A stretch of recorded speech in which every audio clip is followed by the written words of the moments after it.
And it reminds me, you're talking about that, it kind of reminds me of Peter. Yeah.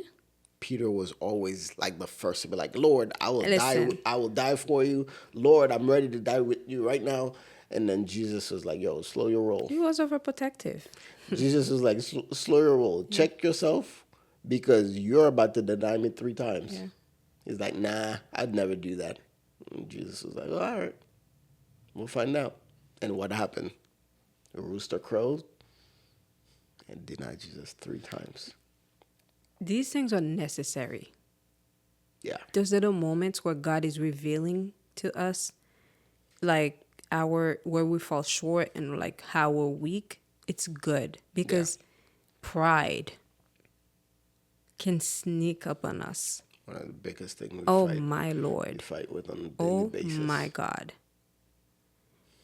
If God just allows you to keep excelling in everything all the time.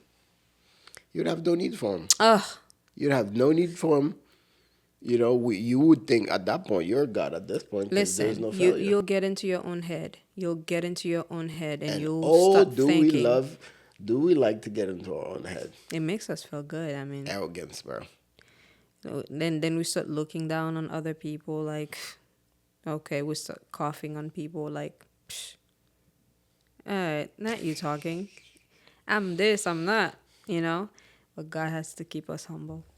Keep us humble. Yeah.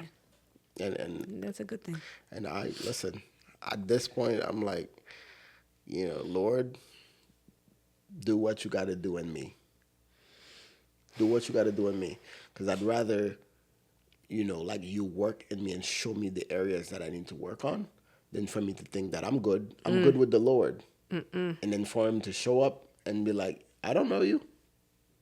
Yo, we talk about this all the time. This is one of our biggest fear.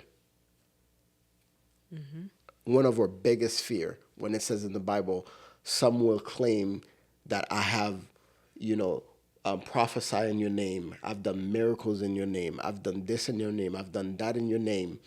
And he will literally look at you and says, I don't know you. Can you imagine, bro? You spend your whole life serving the Lord, doing the Lord's work, going to church, reading the Bible. It's a heart thing. You gotta keep laying your heart. You gotta keep bringing your heart to the altar, like really checking your heart every single time. No matter what you think you're doing for God, check your heart. Because otherwise, you're gonna be doing things that one, He didn't ask you to do. Yep. And then it's gonna be for your own glory and your own, you know, like Ambitions, satisfaction, you know, your own ambition. And then He's gonna be like, I didn't ask you to do that. Godly ambition. Yeah, we learn about Tim that. Ross. We learn about Godly that. ambition is when you think you're doing something that God asked you to do and He didn't. Yeah. Yeah. That should encourage you because sometimes we're stressing ourselves out, trying to do everything for God. When He's like, I only asked you to do one thing. And sometimes you know what that thing is? Seek my face. Hey guys, if you're watching and if you're listening to Testimony and Blessing podcast, please subscribe, hit the notification button to make sure you never miss anything, and please share our videos to someone that you know may benefit from it. We really appreciate you. We thank you for your time. I thank you for following us. We love you. Peace.